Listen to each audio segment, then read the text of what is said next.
Bonjour à toutes et à tous. Je souhaite vous parler aujourd'hui de réalité quantique, de choix de l'âme et de la manière dont nos choix individuels peuvent influencer le collectif. Dans cet audio, je ne vais pas véritablement parler d'astrologie avec des planètes et des aspects.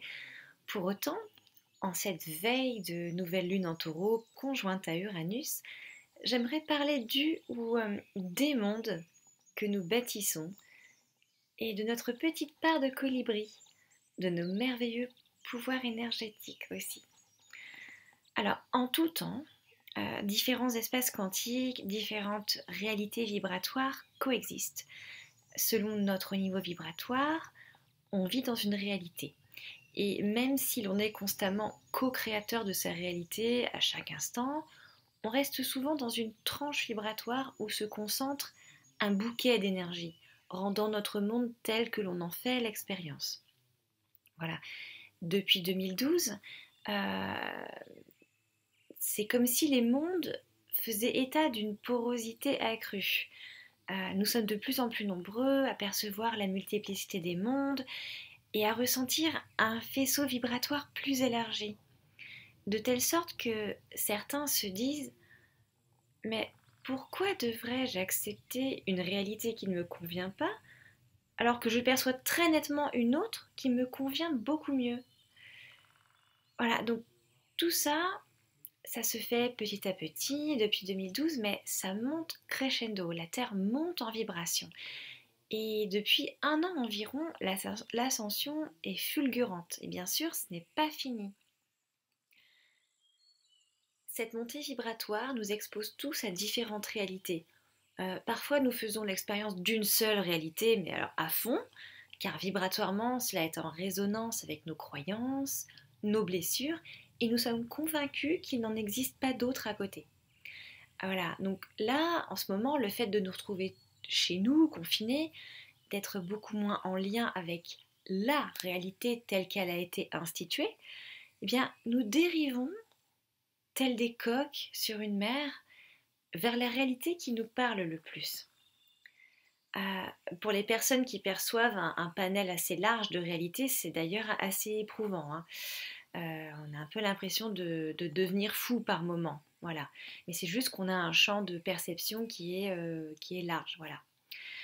Donc, sans pour autant dire que nous sommes en ce moment à la croisée des chemins et que tout se joue à l'heure actuelle, je pense qu'il est important quand même d'être en conscience du fait que nous modelons notre avenir en ce moment.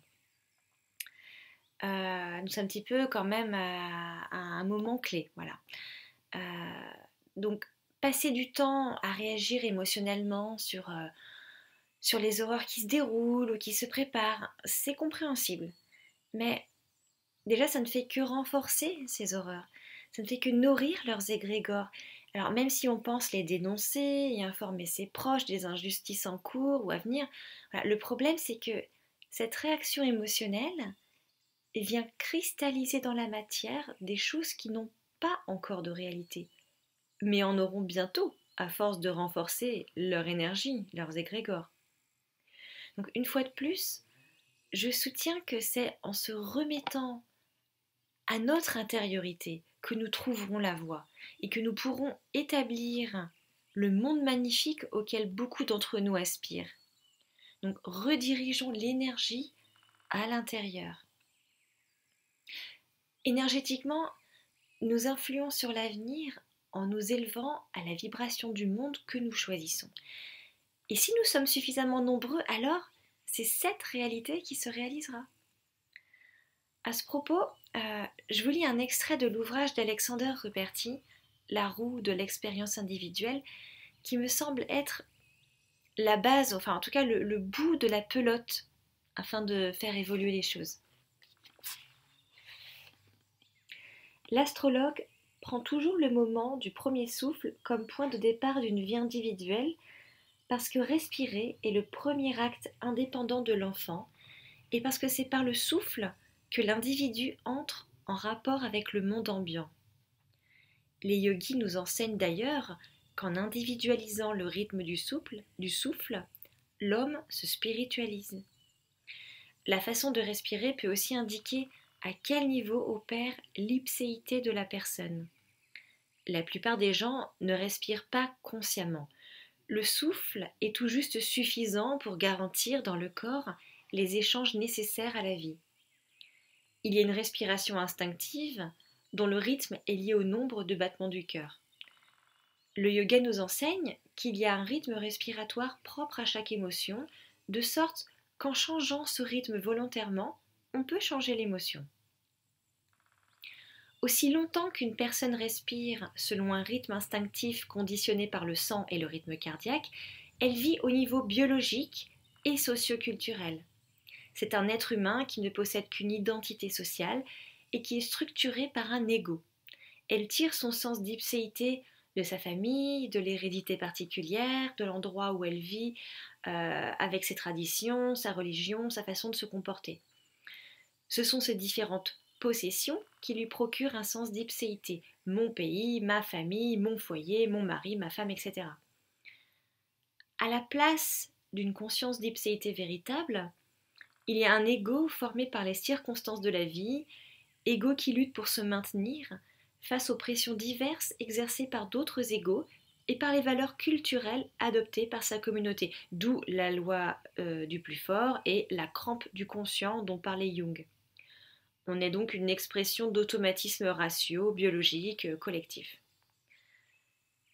À partir du moment où une personne commence à respirer délibérément, selon son rythme individuel, elle établit petit à petit ses propres valeurs dans la vie. Elle s'individualise en se séparant graduellement de la nature psychique constituée par le pays, la famille, les valeurs et institutions collectives. S'individualiser veut dire que l'on se sent assez fort pour se tenir debout, tout seul, sans béquille, en individu responsable et indépendant des attaches biologiques et socio-culturelles. Fin de la citation. Voilà donc, respirer sans conscience, c'est être dans l'égrégore social, en mode saturnien. Respirer de son propre souffle, c'est avoir quitté l'égrégore social pour vivre sa souveraineté, son unicité, en mode uranien. Alors, je sais que pour certaines personnes, ce n'est pas très excitant comme programme. Respirer, être en soi, on attend parfois des formules magiques ou des méthodes à suivre, selon que l'on est cerveau droit, cerveau gauche. Pour autant, l'intériorité est ce qu'il y a de plus puissant. Accueillir simplement ce qui se passe en nous lorsque nous respirons. Sentir le flux qui nous nourrit à l'inspiration et nous purifie à l'expiration. S'asseoir dans sa présence, dans sa conscience, même si au début on a l'impression de se perdre et l'on se dit « je perds mon temps ». Mais en fait, c'est le lieu où l'on trouve le temps et où l'on se trouve. Donc c'est un processus et nous accueillir dans notre entièreté, ressentir notre verticalité, ce sont des expériences qui vont, qui viennent et dont l'intensité ne va croissante qu'à force de pratique. D'où l'idée de persévérance. Et pour résumer, je dirais que trouver son souffle, c'est trouver sa voix, V-O-I-X, donc trouver sa voix, V-O-I-E. Nous sommes des êtres de puissance et notre puissance est bien plus grande que nous ne l'imaginons. Alors imaginez ensemble ce que nous pourrions construire si nous nous individuons et vivons nos potentialités. Voilà, peut-être que les horreurs de ce monde n'auraient plus d'emprise, car n'auraient plus lieu d'être. Elles seraient vibratoirement balayées. Nous pouvons collectivement atteindre ce point de bascule qui permettra de mettre en place une nouvelle réalité.